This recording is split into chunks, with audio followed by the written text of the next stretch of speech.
દરેક વિદ્યાર્થીઓનું યુનિક એકેડમીમાં હાર્દિક સ્વાગત છે. આજે આપણે અહીં ફરીવાર નવા ટોપિક સાથે ગુજરાતી વ્યાકરણ સમાસ વિશે આપણે લાસ્ટ પણ વિડીયો જોયા હતા. સમાસ રિલેટેડ, બરાબર. દ્વિગુ સમાસ, મધ્યમપદ લોપી સમાસ, દ્વંદ્વ સમાસ, તત્વપુરુષ સમાસ. હવે આજે આપણે જોઈશું ઉપપદ સમાસ વિશે. દરેક વિદ્યાર્થી મિત્રોને ખબર જ હશે કે આપણો ગુજરાતી વ્યાકરણ, બરાબર, આપણા સિલેબસમાં છે જ. પછી એ ક્લાસ 1 હોય, ક્લાસ 2 હોય કે ક્લાસ 3 હોય, બરાબર, કમ્પલસરી આપણો સિલેબસ છે. તો આપણે ઇઝી છે કરીને મોસ્ટલી સ્ટુડન્ટ્સ જો માર્ક્સ ગુમાવતા હોય તો ગુજરાતી વ્યાકરણમાં જ થઈ જાય છે, બરાબર. કેમ કે બહુ લાઇટલી લેતા હોય છે આ ટોપિકમાં. પણ એક માર્ક્સ ગુજરાતી વ્યાકરણને કવર કરવા માટે પણ ઇમ્પોર્ટન્ટ છે આપણા માટે. તો આપણે મેરિટમાં આવું છે તો દરેક ટોપિકને આપણે કમ્પ્લીટલી પ્રિપરેશન તો કરવી જ પડશે, બરાબર.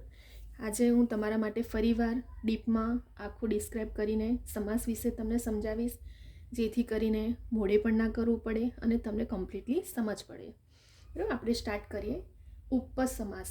હવે ઉપપદ સમાસ એટલે શું, બરાબર. સૌથી પહેલાં આપણે જોઈશું ઉપપદ સમાસ એટલે બંને પદો વચ્ચે વિભક્તિ સંબંધ હોય જેને ઉપપદ સમાસ કહે છે, બરાબર. કયો સંબંધ હોય છે? ઉપપદનો વિભક્તિ સંબંધ હોય છે, જેને નાર વડે વિગ્રહ કરવામાં આવે, બરાબર. તમને આગળ મેં વિભક્તિને દરેક ગુજરાતી વ્યાકરણના પણ બધા જ પોઈન્ટ લઈને આવીશ, અને એવી રીતે તમને કમ્પ્લીટલી થઈ જશે કે તમારે બીજી વાર વ્યાકરણ પણ ગોખવું ના પડે, મોડે ના કરવું પડે. શબ્દને રિલેટેડ તમને ખાલી સમજ પડે એ બહુ ઇમ્પોર્ટન્ટ છે, તો જ તમે ઓળખી શકો છો, બરાબર. તો આપણે હવે નાર વિશે વિગ્રહ કરીને ઉપપદ સમાસ વિશે જોઈશું. ઉદાહરણ જોઈશું અને સમજાવીશું, તમને વધારે ખબર પડશે. જેમ કે નર્મદા ઉદાહરણ લઈએ તો નર્મને આપનાર, જો પાછળ નાર વિગ્રહ આવ્યો, બરાબર. મેં શું કીધું? નાર વડે વિગ્રહ થશે. એન્ડમાં તમારે છેલ્લું પદ નાર વડે વિગ્રહ થવાનું છે. તો નર્મદા, તો નર્મને આપનાર, બરાબર. ત્યાર પછી ગિરિધર, તો ગિરિને ધારણ કરનાર. લાસ્ટનું આવ્યું નાર શબ્દ આવ્યો તમારો, બરાબર. ગિરિધર કોને કહેવાય છે? ગિરિને ધારણ કરનાર. સાગર ખેડુ, તો સાગરને ખેડનાર. પાછલો શબ્દ નાર, બધાની પાછળ નાર શબ્દ વડે વિગ્રહ થાય છે એન્ડમાં. માર્ગદર્શક, તો માર્ગને દર્શાવનાર. માર્ગદર્શક એટલે માર્ગને દર્શાવનાર. પાછળ જ્યારે આપણે શબ્દનો વિગ્રહ કર્યો વિભક્તિ સંબંધ વડે તો નાર વડે થાય છે એન્ડમાં, શબ્દ સમૂહ બની જાય છે. સર્વજ્ઞ, સર્વને જાણનાર. પાછલો શબ્દ શું આવે છે અહીં? નાર. તો જ્યારે તમને એક્ઝામમાં આવા શબ્દ આપે, તમારે બનાવીને જોવાનું કે નર્મદા કોને કહેવાય, તો નર્મને આપનાર હોય એને નર્મદા કે એની વ્યાખ્યા બનાવવાની. ગિરિધર કોને કહે છે? તો ગિરિને ધારણ કરનારને ગિરિધર કહે છે, તો નાર આવ્યું. સાગર ખેડુ, તો સાગરને ખેડનાર, તો સાગર ખેડુ. માર્ગને દર્શાવનાર, તો માર્ગદર્શક. સર્વને જાણનાર, તો સર્વજ્ઞ, બરાબર. તમને અહીં ઉપપદ સમાસ ખબર પડી ગઈ હશે, કેમ કે વિગ્રહ કરીએ છીએ ત્યારે એન્ડમાં આપણે નાર વડે ખાલી યાદ રાખવાનું છે કે ઉપપદ સમાસમાં નાર વડે આપણે વિગ્રહ કરીને શબ્દ સમૂહની વ્યાખ્યા બનાવવાની વિભક્તિ સંબંધ વડે, અને ફટાફટ આપણને અહીં ઓળખાઈ જશે, બરાબર. અહીં આપણો ઉપપદ સમાસ કમ્પ્લીટ થાય છે.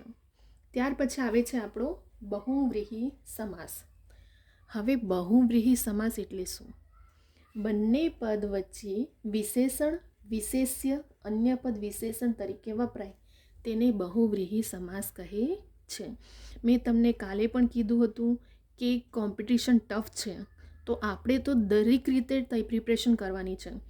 પેપર સેટર વ્યાખ્યાને ફેરવે કે વ્યાખ્યા ફેરવીને સમાસને પૂછે, તો પણ આપણને ખબર હોવી જોઈએ. જો વિભક્તિ સંબંધ હોય તો ઉપપદ સમાસ છે, અને બહુવ્રીહી સમાસ તો બે પદો વચ્ચે વિશેષણ વિશેષ્ય અને અન્ય પદ વિશેષણ તરીકે વપરાય, તો તેને બહુવ્રીહી સમાસ કહે છે. હવે જો બહુવ્રીહી સમાસમાં વિગ્રહ કોને વડે? મેં તમને કાલે પણ તત્વપુરુષ જે તે નો ની નાનું વાળું તમને સમજાવ્યું હતું તત્વપુરુષ સમાસના વિડીયોમાં. એવી રીતે બહુવ્રીહી સમાસમાં જેનો, જેની, જેનું, જેનો, જેમાં, જે, જેને, જેનાથી, જેના વડે, જેના માટે, જેમાંથી. જેવી રીતે ઉપપદમાં નાર વડે વિગ્રહ થશે, તેવી જ રીતે બહુવ્રીહી સમાસમાં આટલું યાદ રાખવાનું તમારું, જેનો, જેની, જેના, જેનો, જેને, જેના માટે, જેનાથી. બરાબર. તો આપણે વિગ્રહ બહુવ્રીહી સમાસમાં જેનો, જેની આપણે આટલું ખાલી યાદ રાખવાનું છે. બીજું કશું આપણે આ બધું યાદ કરવા બેસવાનું નથી. નહીં તો ચોપડા ભરી ભરીને તમે યાદ કરવા જશો ને તો એ મેળ પડવાનો નથી તમને. આપણે ખાલી શોર્ટમાં કે બહુવ્રીહી સમાસ તો આપણે કેવી રીતે ઓળખવાનું છે, તો બસ જેનો, જેની, જેના, જેના, જેનાથી વડે. ઉપપદ તો નાર વડે વિગ્રહ, બસ એટલું આપણે યાદ રાખવાનું છે. હવે ઉદાહરણ જોઈએ. દીર્ઘ દ્રષ્ટિ. તો જેની દ્રષ્ટિ દીર્ઘ છે, તો જો જેની આવી ગયું વિગ્રહ સ્ટાર્ટ. અને હંમેશા યાદ રાખજો, જ્યારે આપણે શબ્દની વિગ્રહ કરશું તો સ્ટાર્ટિંગમાં જેનો, જેની, જેના વડે થાય. બરાબર. તો બહુવ્રીહી સમાસ છે, યાદ રાખજો. હજી પણ મેં રિપીટ કરું છું કે જ્યારે શબ્દની તમે વ્યાખ્યા બનાવો એની સ્ટાર્ટિંગ જેનો, જેની, જેનો, જેના, જેના માટે, જેનું, જેના વડે, જેના માટે, તે વ્યાખ્યાને સ્ટાર્ટિંગમાં, બરાબર, એ શબ્દનો વિગ્રહ સ્ટાર્ટિંગમાં જ આવવું જોઈએ, તો તે બહુવ્રીહી સમાસ બને છે. જેમ કે દીર્ઘ દ્રષ્ટિ. તો જેની દ્રષ્ટિ દીર્ઘ છે તે. જેની આવી ગયું, અહીં જો અહીં જેની છે, અહીં પણ જેની આવ્યું. ગજાનન. તો જેનું મુખ ગજ જેવું છે. જેનું આવી ગયું આગળ, જો અહીં જેનું છે ને, મેં કીધું હતું ને, જેનું સ્ટાર્ટિંગમાં, જેનું મુખ ગજ જેવું છે. એક રાગ. તો જેનો રાગ એક છે તે. જેનો આવી ગયો ફરીથી. બરાબર. મેં તમને પહેલાં જ કીધું કે શબ્દના વિગ્રહ આગળના વડ યાદ રાખવાના છે. બીજું કશું યાદ કરવા ચોપડા લઈને બેસવાનું નથી આપણે. એક રાગ. જેનો રાગ એક છે તે. અમર્યાદ. જેની મર્યાદા નથી તે અમર્યાદ. બરાબર. જેની આવી ગયો સ્ટાર્ટિંગમાં જ આપણું. પાણી પંથો. તો જેનો પંથ પાણી જેવો છે તે. બરાબર. સ્ટાર્ટિંગમાં આવી ગયું જેનો, અહીં તો પાણી પંથો એટલે જેનો પંથ પાણી જેવો છે તે. વૃકોદર. તો જેનું ઉદર વૃક જેવું છે. દરેક ઉદાહરણમાં જ્યારે આપણે વિગ્રહ કર્યો ત્યારે શું આગળના શબ્દનું જેનો, જેની, જેનો, જેના, જેમાં, જેમાંથી, જેના વડે, જેના માટે અને જેમાંથી, આ બધા શબ્દો આગળના શબ્દોથી વિગ્રહ થતો હોય તો આપણે કયો સમાસ બને છે? બહુવ્રીહી સમાસ. કયો સમાસ બને છે? બહુવ્રીહી સમાસ. ફરી એકવાર કહું છું કે જ્યારે પણ વિશેષણ, વિશેષણ ને પદ વિશેષણ હોય તો બહુવ્રીહી સમાસ બને છે. એમાં જેના, જેને તમને અમે આખું મેન્શન કરીને અહીં લખી દીધું છે, એના સિવાયનું બસ બીજું કશું નથી એડ કરીને બનાવવાનું આપણે. હવે જ્યારે તમે ઉદાહરણ આપણે જોયું તેમાં દરેક શબ્દની આગળ આપણે આ જ બધા શબ્દોનો યુઝ કરીને આપણે એનો વિગ્રહ બનાવ્યો છે. બરાબર. વિગ્રહ કર્યો છે. તો હવે આપણે દીર્ઘ દ્રષ્ટિ, ગજાનન, એક રાગ, અમર્યાદ, પાણી પંથો, વૃકોદર, આ બધાનું વિગ્રહ શેના વડે થયું? જેના, જેનું, જેનો, જેની, જેનો, જેનું વડે. બરાબર. તો આપણે કયો સમાસ બની ગયો? બહુવ્રીહી સમાસ. ફરી એકવાર આપણે રિવિઝન કરી લઈએ. ઉપપદ સમાસ તો ખાલી આપણે શું યાદ રાખવાનું છે? નાર. નાર વડે વિગ્રહ કરવાનો છે, બસ એટલું જ યાદ રાખવાનું છે. બીજું કશું ચોપડા લઈને બધા શબ્દો ભેગા કરીને લખીને મોડે કરવાનું કે ગોખવાનું નથી આપણે. ખાલી ઉપપદ સમાસ તો નાર વડે વિગ્રહ કરવાનો છે, બસ. પરીક્ષામાં આવે આપણે ઉદાહરણ તો આપણે બનાવીને જોવાનું. નર્મ, નર્મદા તો કોને કહેવામાં આવે? નર્મને આપનાર. ગિરિધર તો ગિરિને ધારણ કરનાર.